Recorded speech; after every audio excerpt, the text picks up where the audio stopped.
later on that, I don't know how much later,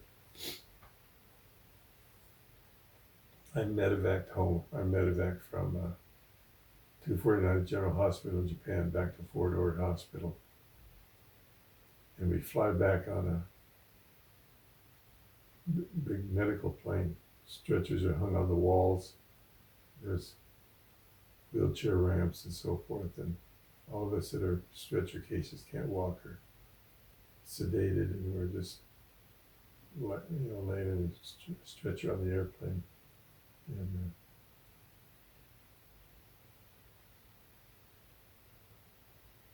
we land at Travis Air Force Base, spend the night at Travis. I guess they make sure we're stable. And then a small plane takes us and lifts us down to Monterey Airport.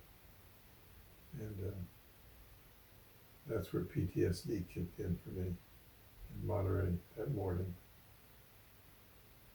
The plane lands, the little small plane lands at Monterey Airport.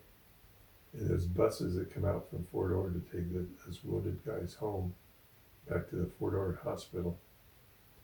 And they hang my stretcher on straps hanging from the ceiling of the bus, connected to the floor.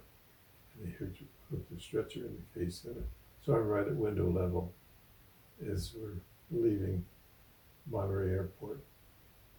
And we leave Monterey Airport and we drive down Coast Highway. This is February 1968. The sun is out. It's a Monterey morning. It's a beautiful day. People driving down the Coast Highway going to work. And I think, look at these people. They don't care. Here's this busload of guys that could have been dead 12 hours ago, but they're not. And they're going back to and these people just driving around, going to work, worrying about getting to work on time. Wow. People I know, a mere 8 hours away, are fighting and dying at this very moment in Vietnam. And in fact, they were at the battle of what they call the Battle of Lo Dien. John Hasselbauer was killed in that battle. I found out later that from my friend Ted Smith that Douglas Dennis was shot up so bad he lost both of his legs in that battle. Well, I'm in the hospital at Fort Ord.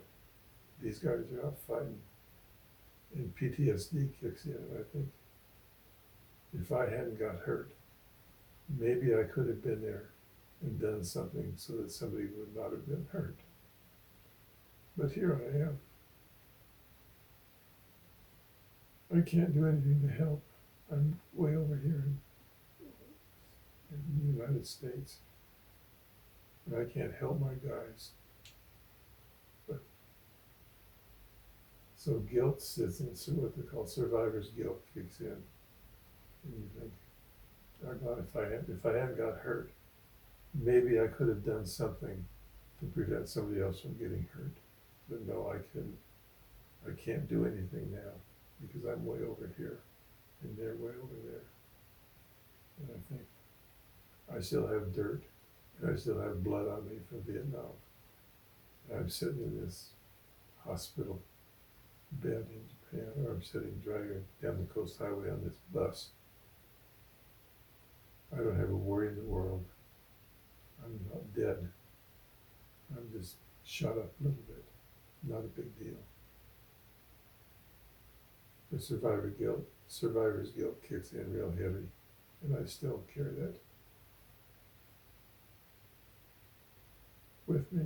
It was surreal to think, here I am in California, while the rest of my guys are in Vietnam doing what we were supposed to be doing. Although I couldn't be the same guy that I was when I finally got home to Oak Street House, to Mom and Dad. You're kind of like shell shocked. I couldn't be the same guy I was before I left. I couldn't be that carefree young guy joking around. Oh, you're dead serious, huh? It was hard to transition back to the family. So I was at Fort Ord probably I got a convalescent leave when I was at Fort Ord, and Rod Monroy was at school up in Humboldt, so he was coming south down, so he picked me up at Fort Ord and drove me home. I had a short leg cast from my knee down. I had stitches in my leg and stitches in my foot, and I had crutches.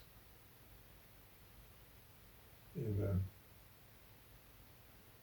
got home, and I had like a 2-week leave before I had to report back to the hospital at Fort Ord. So I was home for 2 weeks. And again, it's surreal now. Here I am at home, safe and sound in Santa Ana, 8 hours away, 12 hours away. The guys I lived with for the 3 months that I was over there, fighting and dying. Who's dying today?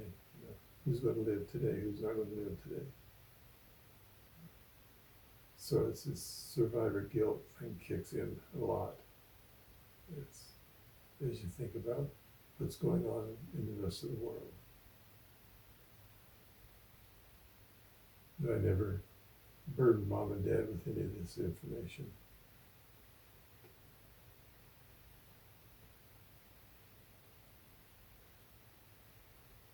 They never asked either, huh? No, I never told them exactly what happened. I think I started writing my manuscript years later, and I sent them a little excerpt out of it about what happened at the bridge that morning, so they could read about what happened. I was just confused as to Like what you're doing here, like why me? Why was I saved and others weren't?